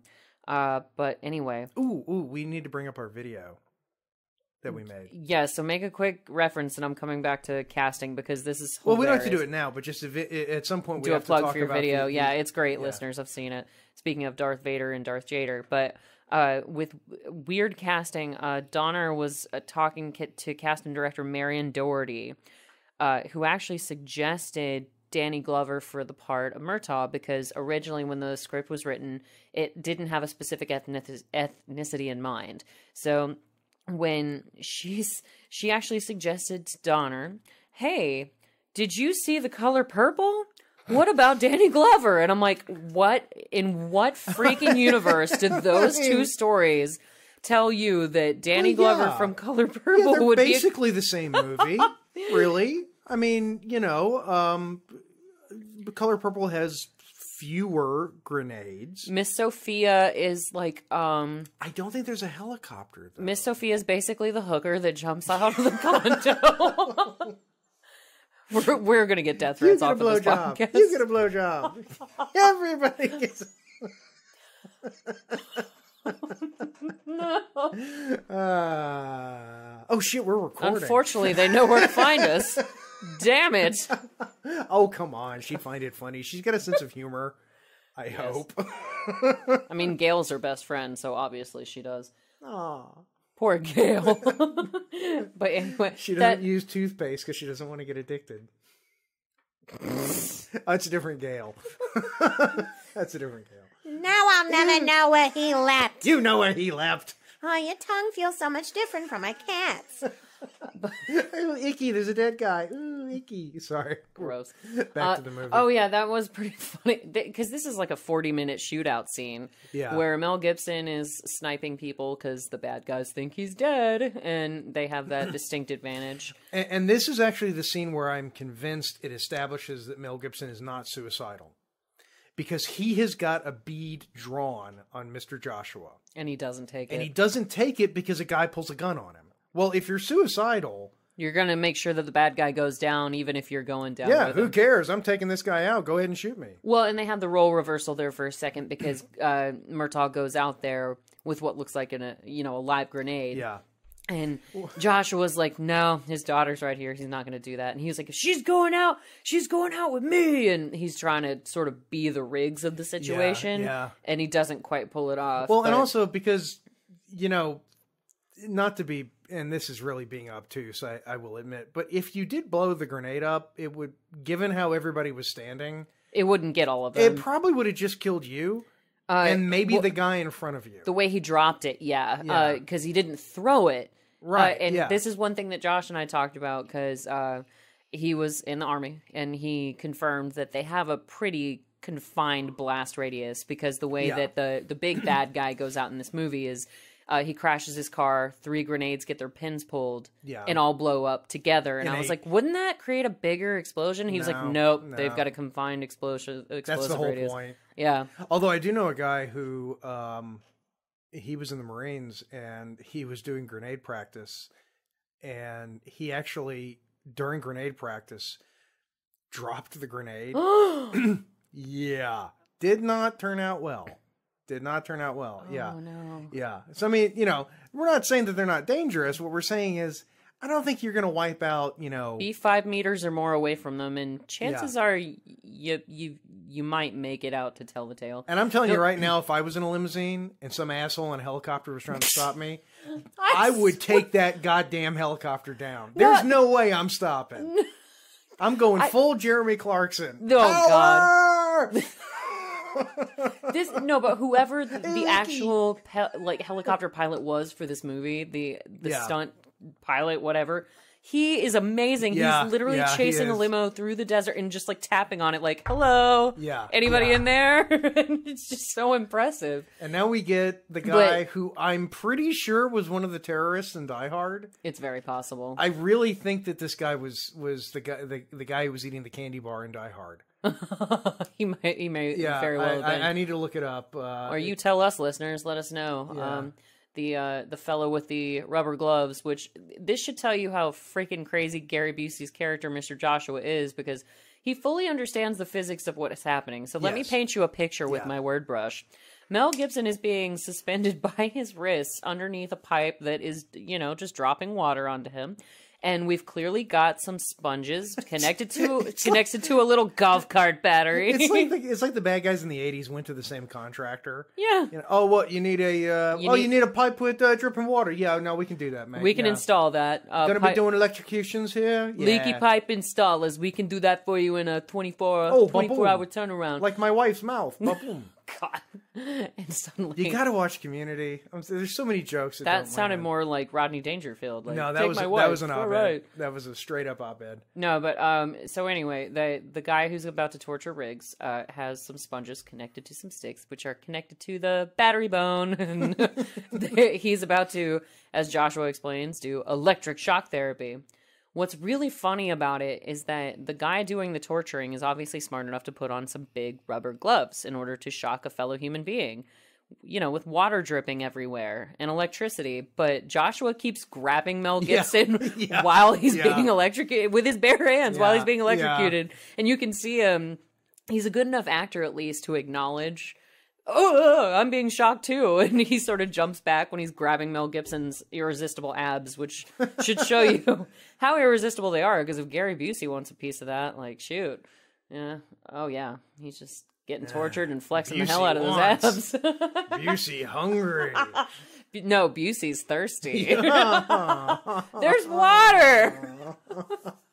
Jesus. You're welcome. That'll go with me to the grave. Well, we're still deciding on your tombstone, so that works out. Mel Gibson has very small nipples. I'm just going to say it. Okay, you're upset with me about the thirsty comment. Because they're just right there in front of me. You brought up the damn nipples so many times. But anyway. Meanwhile, Murtaugh is being punched, but apparently not hard enough to, like, cut him or bruise his face very much. Yet his nipple is inexplicably bleeding. So. I believe he has normal-sized nipples. I don't know that, listeners. He's wearing a tank top, to be fair. If we get any information on that, we will break in and let you know. Danny, please. This is like the 4th time we've reached out. Have your people call our people. Yeah, seriously. Please. At this point, it's just a point of professionalism. No, I think by this point, Danny Glover is probably on top of Mount Olympus in a yoga pose, communing with the gods. Because, as I said, he cannot die. Negotiating his immortality, of course. No, he's telling them. Yeah. Oh, yeah. He's got that commanding voice. Damn it, Zeus! Unlike in Ants, when he turned into a decapitated head. But that was an animated even his head was still alive. It's still alive. That is my point. Fair enough. But yeah, they. I am a man that cannot die. There you go. Another community joke. Keep tapping on wood another over community here. Joke you don't get. Nope. I'm at this point. I'm going to go on strike and just not watch Community just to piss you off. But yeah, they keep playing the daughter card pretty hard. Like they're going to do something horrendous to Danny Glover's daughter, but nothing ever happens to her. So that's good. I'm going to go ahead and electrocute you again. I probably should have tied your feet up, but I don't think it's a big deal. Oh, no, they are tied up. Oh, they are tied up. That's right, yeah. So because he chokes him with the rope that they're tied with. I don't care. It can be a rope if that's what you need, Mel, to kill me, but as long as I go between your thighs, that's super cool. It's just super creepy that you get turned on by... Barry! Is that okay, Other Barry? It sure is, Other Barry. And at first it was hot, but then... Then it started to hurt. And what does Archer say to her? I just find it super creepy that you get turned on by physical violence. But yeah, so anyway, Mel Gibson literally just kills a dude by catching him in between his feet. And then can I just point out that they went ahead and bought or leased the warehouse with the grease all over the windows? Yeah. Like they walked in, the realtor showed them the grease on the windows. No, that's like the Torturer's Inc. You actually have to pay people to do that. Yeah. Grease your windows, sir? We can totally do that. And it's, it's... You're going to be doing some torturing in here? You're going to need greased windows. We got some mechanics that come with grease. They're really handy that way. Also, we can install a bunch of pipes with wheels and shit on them. You want to tie a young girl to those pipes? We can make that happen for sure. So all this on the same invoice? Yeah. God. Oh no. Oh, here we go though. So I love, first of all, that Mel Gibson brings his torturer's lifeless body into the room like sheep style over his shoulders to throw it at someone else. Then you really see his jujitsu, taekwondo, capoeira skills. Oh, and that was another thing. One of the forms of fighting that they taught the actors, including Gary Busey, it was called Jailhouse Rock. Yeah, I saw that. Which was originated in United States prisons. Like, and I'm just like, okay. I didn't know that Elvis was actually singing about something substantial. So there's that. Well, there you go. That song had a lot of meaning to it. It did, but we skipped over some great dad jokes just a second ago, because earlier in the movie, Riggs was the one who was like, oh no, man, I think this is bigger. This is bigger than what you just think. It's not just like a pimp who killed a hooker. It's not just this. And Danny Glover's like, that's awfully thin, Riggs. So then they're being tortured, and, you know, obviously and apparently it was they're being tortured in the basement of a nightclub. Yeah. Well, I mean, that's why you buy a big-ass nightclub. The 80s, man. The sound of the music covers the torturing screams. That's true. And it covers the noise of the water constantly blasting through the pipes. But, no, we missed two great dad jokes, because the whole, oh, that's pretty thin, Riggs, that's whatever. They find out, obviously, Riggs was right all along, and Danny Glover looks at him and goes, thin, huh? And Mel Gibson's like, yeah, anorexic. And then just runs over to him, and he's like, Murtaugh. No, it gets better, because he goes, Murtaugh, you know what the shepherd said to the other shepherd? Let's get the flock out of here. And I'm just like, yeah. My soul wilted a little bit, but I loved it at the same time. Oh, Lord. How many major metropolitan areas are going to be subjected to Gary Busey? You know, here we have Los Angeles, you know, it's just ridiculous. You know, we need, you know, as a country, we need to come together and do something about Gary Busey. I think we're doing something right now, because we sick semi-shirtless Mel Gibson running just through the take streets. it off, for God's sake. Well, I think this is where Will Smith got a lot of his inspiration for Men in Black. I know what I'm gonna. I know what I'm gonna do to that car. I thought you were gonna say Fresh Prince. No, it's like what? No, because the opening scene of Men in Black is when Will Smith is just a regular cop and he's chasing a car on, you know, barefoot. Yeah. Like, it's just, or not barefoot, but he's chasing a car on foot. So it's just like, come on. But yeah, Mel Gibson literally somehow chases Gary Busey all the way to an on-ramp of a freeway. You know, there was traffic. You know, he got stopped a few times. There was oh god, Mel Bionic Gibson. Yeah, Mel no Gibson. one in Los Angeles can get anywhere this fast. Well, maybe back in 1987 they could. Yeah, maybe. Especially if they were going down the wrong way onto the interstate. But yeah, Mel Gibson's just shooting a really serious gun at a bunch of cars. I think it's an MP. Is it? I wouldn't know. I need to get a look. I thought it was an MP5, but they were all. Gary Busey's like officially in an on-fire car going down the interstate. Yeah, but to be fair, Gary Busey. Oh, he just banged his head a couple of times. Maybe that's where the actual accident happened. Yeah, I think Gary Busey was kind of used to driving in a car on fire by this point. You know, Gary, we're gonna get a stuntman. I don't need no stuntman. Hey. This is a Saturday night for me. We all know what happened to Brendan Fraser many years later. What? When he did a stunt in The Mummy in 1999. Yeah. He stopped breathing. See, Gary Busey would have just laughed. Well, he had those dead shark eyes, so he was fine. But this is what confuses me about this scene. So Gary Busey has commandeered several cars at this point and gets away from Mel Gibson, who has a police badge and could easily take any of these cars that are now stopped on the interstate and chase Gary Busey down the interstate, but he doesn't do it. No, this is something I have to do. He chooses to almost get into a fist fight with a taxi driver who hits him with said taxi. Yeah. And then he runs back to Danny Glover in some very 80s Reeboks. All I need is my gun. Those this Reeboks. Gun and this grenade. That's all I need. Actually, this is one of my favorite lines of the whole movie, though. Whenever Danny Glover... No way you live through this. No way you live. Yeah. Because, I mean, this is, you know, you talk about dad humor. This is like dad porn, almost. That's probably something different. But, because it's, maybe, I don't know. Because this is literally, you know, you hurt my daughter. Dad revenge satisfaction, possibly. Dad revenge porn. Okay, I'm just gonna step over. Well, revenge porn is a genre. I mean, that's a real. I mean, Liam Neeson's made a career of revenge porn. You know. Okay. You know. All right, I'll go with you on this. You know. Oh God, Charles Bronson. I have a particular set of skills. Yeah. Yeah.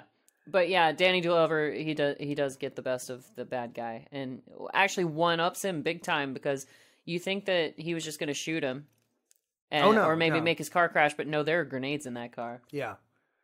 And for some reason, the car already has 2 panels cut out of the floor of it. Not sure why that's there, but... Storage for heroin. Save me, heroin. Save me. Maybe I can do all this heroin, and it'll give me superpowers. Hey, it's done stranger things to people.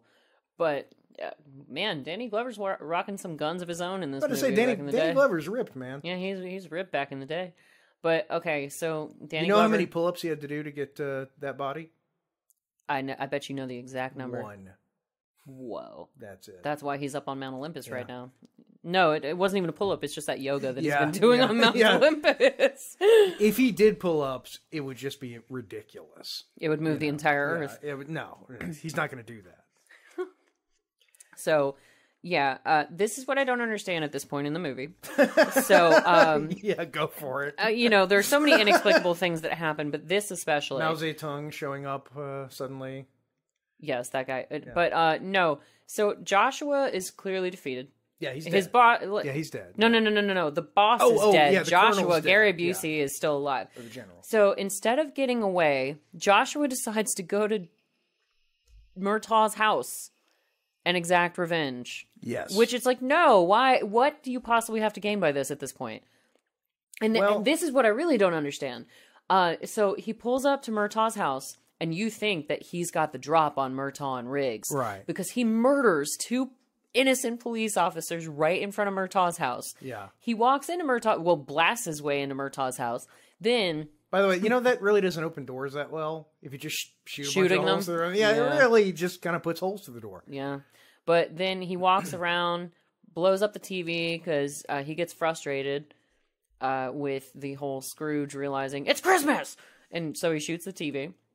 Makes his way over to the Christmas tree, and then you realize that Riggs and Murtaugh had the drop on him the entire time, yet somehow let those 2 innocent cops die in front of the house. Well, because there's the note, and it says, "Dear bad guys, the cops ain't nobody here but us cops. Sorry." Well, it's no, because they just let those guys. Try to defend it. No, you Shit. can't. Damn it! I've never thought of that. They just let those cops die.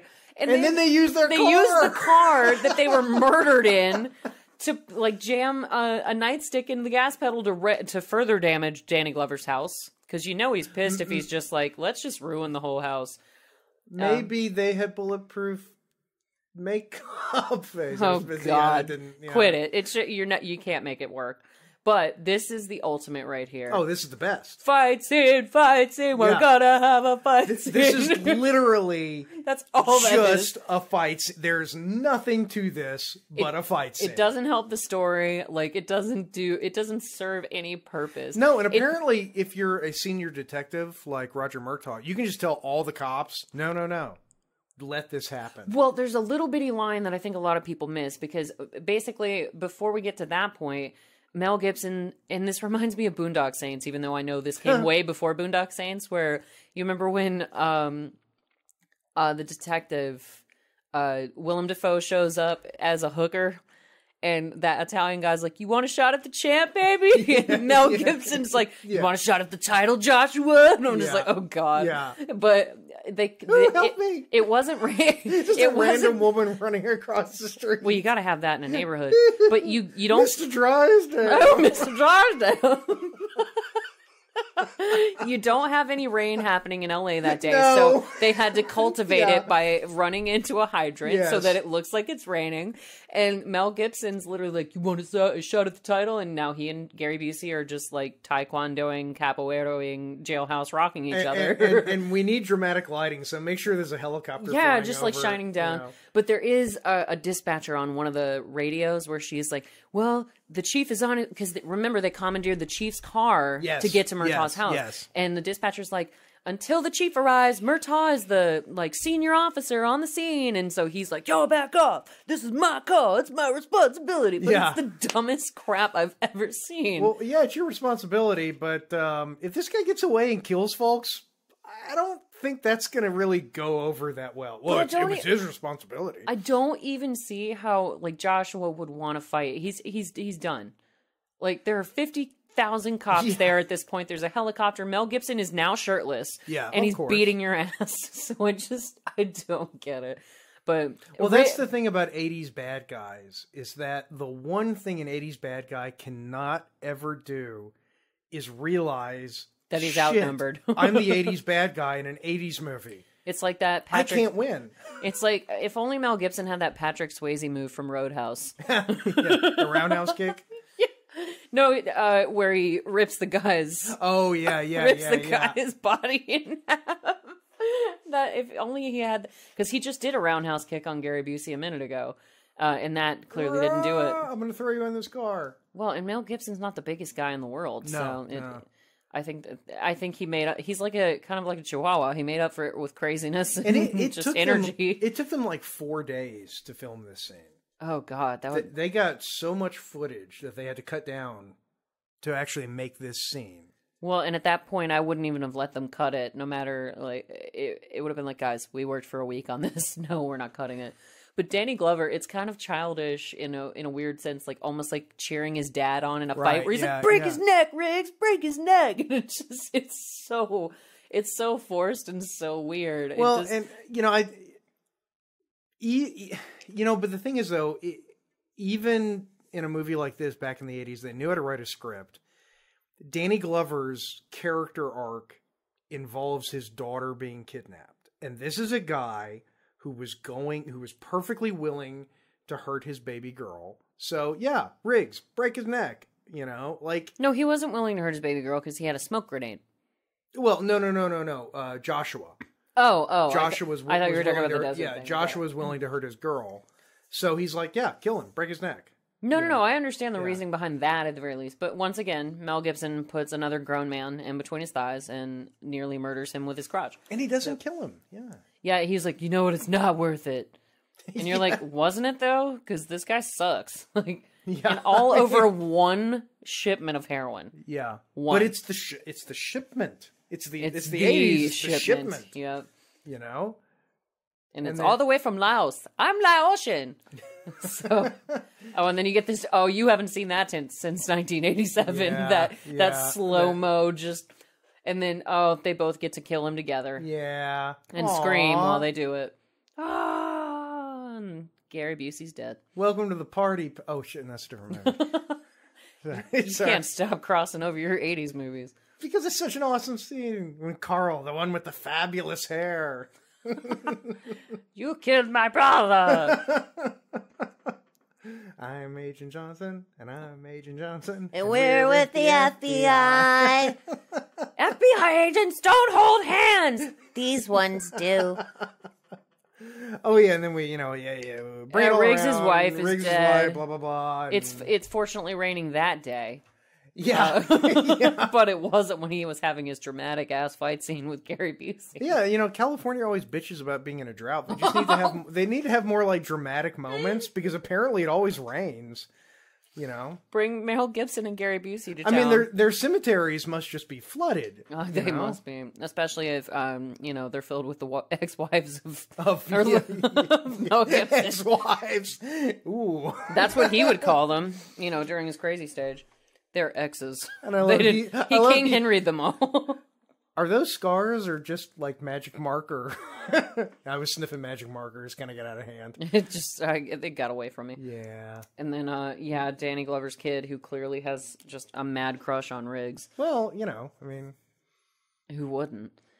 I mean, don't even act like you don't want to be smothered between Mel Gibson's thighs too, Jason. Well, I mean, there's worse things. There are worse things I could do. No, and get smothered by Mel a time or two.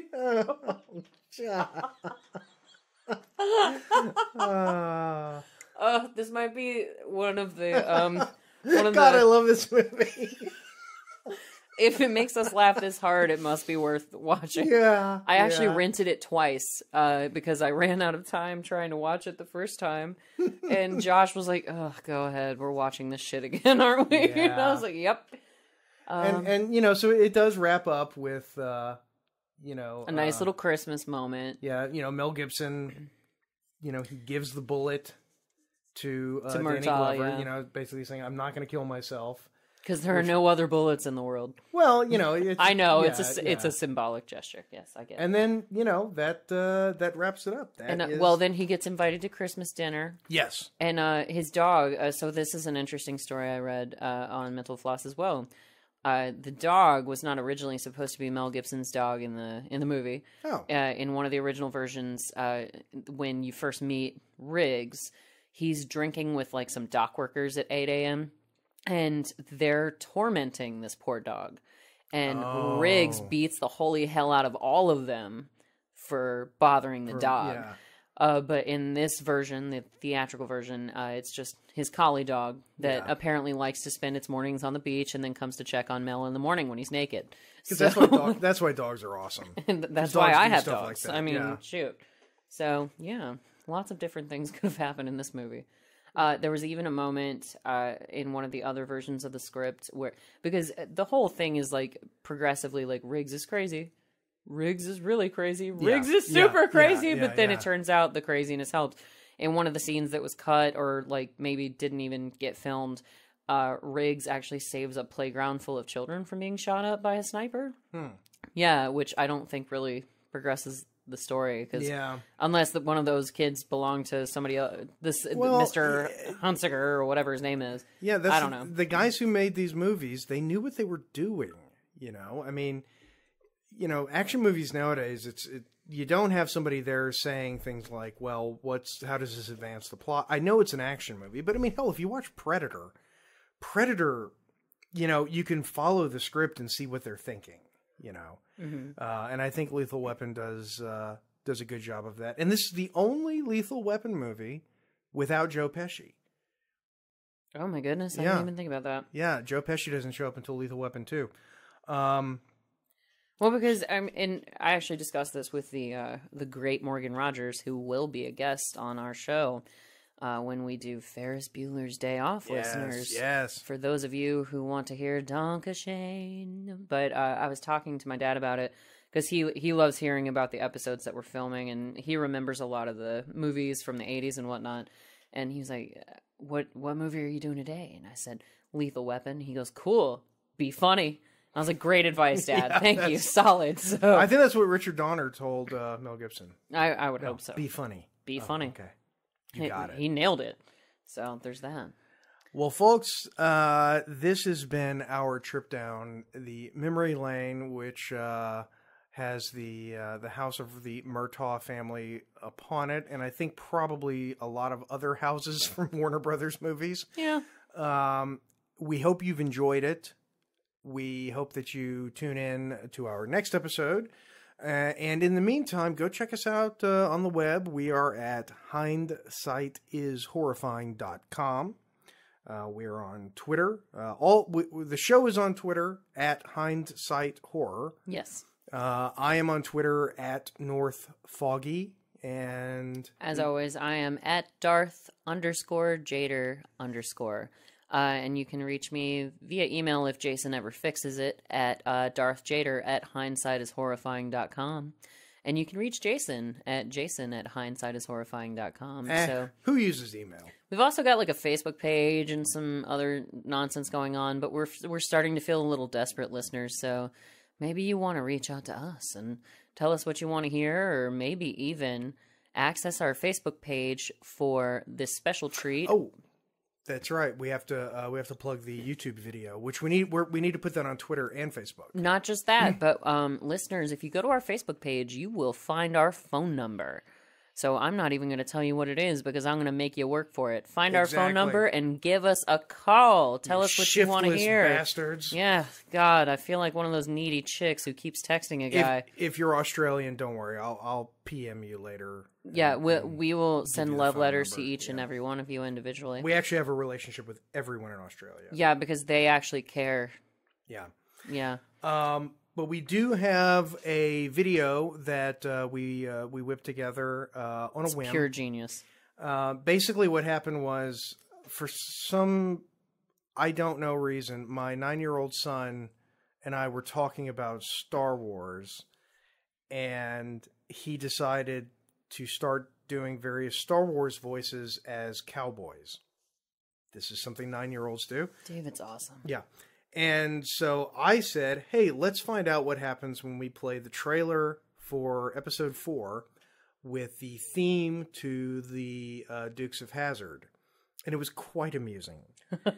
And so, and we decided to continue this with some other 80s and 70s show themes with Star Wars trailers. What we finally ended up with was a video where we combine the trailer for episode 5, The Empire Strikes Back, with the opening and theme song of the A-Team. It is pure magic, listeners. You need to go. I'm convinced now that Mike Post obviously either, I don't know which one came first. I think Empire Strikes Back came first.